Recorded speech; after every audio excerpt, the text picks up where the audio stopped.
ഈയിടെ സംവിധായകൻ രഞ്ജിത്ത് മോഹൻലാലിനെ കുറിച്ച് നടത്തിയ ചില പരാമർശങ്ങൾ വലിയ രീതിയിൽ ചർച്ചയായിരുന്നു. മോഹൻലാൽ തന്റെ കംഫർട്ട് സോണിൽ മാത്രം വർക്ക് ചെയ്യാൻ ആഗ്രഹിക്കുന്ന ഒരാളാണെന്നായിരുന്നു രഞ്ജിത്ത് ഒരു അഭിമുഖത്തിൽ പറഞ്ഞത്.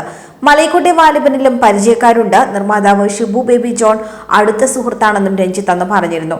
അത് ശരിയാണെന്ന് തോന്നിയിട്ടുണ്ടോ എന്ന ചോദ്യത്തിന് മറുപടി പറയുകയാണ് ഇപ്പോൾ ഷിബു ബേബി ജോൺ. വാലിബനിൽ വർക്ക് ചെയ്യുമ്പോൾ മോഹൻലാൽ രഞ്ജിത്ത് പറഞ്ഞതുപോലെയാണെന്ന് തോന്നിയിരുന്നു എന്നായിരുന്നു അവതാരകൻ ഷിബു ബേബി ജോണിനോട് ചോദിച്ചത്. എന്നാൽ മോഹൻലാലിന്റെ അടുത്ത് ഒരാൾ പരിചയപ്പെടാൻ ചെന്നാൽ ഒരു പുതിയ സുഹൃത്തിനെ കിട്ടിയ സംതൃപ്തിയോടെയാകും അയാൾ തിരിച്ചു വരികയെന്ന് ഷിബു ബേബി ജോൺ പറയുന്നു. മലൈക്കോട്ടെ വാലിബനിൽ മാത്രമല്ല, ആദ്യ കാലഘട്ടം മുതൽ തന്നെ മോഹൻലാലിന്റെ മിക്ക സിനിമകളുടെയും ലൊക്കേഷനിൽ ചെന്ന് താൻ താമസിക്കാറുണ്ട്. താൻ ഒരാളെയും കൂട്ടി അദ്ദേഹത്തിന് പരിചയപ്പെടാൻ ചെന്നാൽ കൂടെ വരുന്ന ആൾ മോഹൻലാലിന്റെ അടുത്ത സുഹൃത്തെന്ന സംതൃപ്തിയോടെ മാത്രമേ അവിടെ നിന്നും തിരിച്ചു പോവുകയുള്ളൂ. അതങ്ങനെയാണ്. തന്റെ ഏറ്റവും വലിയ പോരായ്മയാണെന്നും തനിക്ക് അങ്ങനെ സംസാരിക്കാനൊന്നും കഴിയില്ല എന്നും ഷിബു ബേബി ജോൺ പറയുന്നു. മോഹൻലാലിലേക്ക് വരുന്ന ഒരാളെ എന്നും ആ കൂടിക്കാഴ്ച മനസ്സിനെ സ്വാധീനിക്കുന്നതായി മാറും. അവിടെ വലിപ്പച്ചെറുപ്പമൊന്നുമില്ല.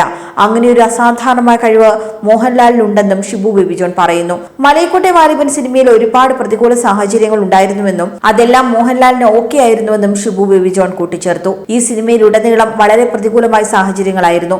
മോഹൻലാലിനെ പോലെ ഒരു നടൻ 2.5 മാസക്കാലം ഒരു കോട്ടയിൽ ഒറ്റപ്പെട്ട് കഴിഞ്ഞു. ഒരു മലയാളി പോലും അവിടെ ഇല്ലായിരുന്നു. പക്ഷേ എന്നിട്ട് പോലും ആ സൗഹൃദത്തിനൊന്നും ഒരു മാറ്റവുമില്ല. പലപ്പോഴും തനിക്ക് കുറ്റബോധം തോന്നിയിരുന്നുവെന്നും തന്റെ ഒരു സിനിമയിലേക്ക് വന്നിട്ട് മോഹൻലാൽ ഇങ്ങനെയൊക്കെ അനുഭവിക്കേണ്ടി വരുന്നുവല്ലോ എന്നോർത്തായിരുന്നു ആ സങ്കടമെന്നും ഷിബു ബേബി ജോൺ പറഞ്ഞു. അതേസമയം മമ്മൂട്ടിയുടെയും മോഹൻലാലിന്റെയും കരിയർ ഗ്രാഫുകൾ തമ്മിലുള്ള താരതമ്യം സിനിമാ ലോകത്ത് സജീവ ചർച്ചയാണ്. പുതുമുഖ സംവിധായകരുടെ കൂടെ അല്ലെങ്കിൽ തിരക്കഥാകൃത്തുക്കളുടെ കൂടെ സിനിമകൾ ചെയ്യാൻ തയ്യാറാകുന്ന മമ്മൂട്ടി അടുത്ത കാലത്ത് നിരവധി ശ്രദ്ധേയമായ ചിത്രങ്ങൾ പ്രേക്ഷകർക്ക് മുൻപിലെത്തിച്ചു.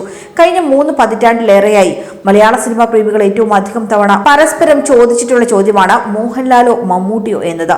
അഭിനയത്തിന്റെയും സ്ക്രീൻ പ്രസൻസിന്റെയും സിനിമകളുടെ തെരഞ്ഞെടുപ്പിന്റെയും ഒക്കെ കാര്യത്തിൽ ആ താരതമ്യം ഇപ്പോഴും തുടരുന്നുണ്ട്. ഇതുമായി ബന്ധപ്പെട്ടൊരു ചോദ്യത്തിനിടയിലാണ് മമ്മൂട്ടിക്കും മോഹൻലാലിനുമുള്ള പ്രധാന വ്യത്യാസത്തെക്കുറിച്ച് സംവിധായകൻ രഞ്ജിത്തും സംസാരിച്ചത്.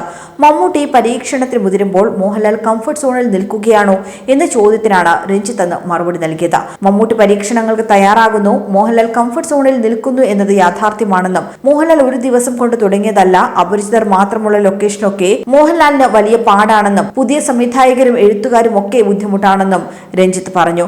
പക്ഷേ മമ്മൂട്ടിക്ക് അത് പ്രശ്നമല്ല എന്നും അവന്റെ കയ്യിൽ എന്തോ ഉണ്ട്, അവനെ വിളിയെന്ന് മമ്മൂട്ടി പറയുമെന്നും ലിജോ ജോസ് പെല്ലിശ്ശേരിയുടെ സിനിമകൾ കണ്ട മോഹൻലാലിന് ഇയാൾ കൊള്ളാം എന്ന് തോന്നിക്കാണും, അതുകൊണ്ടായിരിക്കും ലിജോ ജോസ് പെല്ലിശ്ശേരിയോടൊപ്പം വർക്ക് ചെയ്തതെന്നും രഞ്ജിത്ത് പറയുന്നുണ്ട്.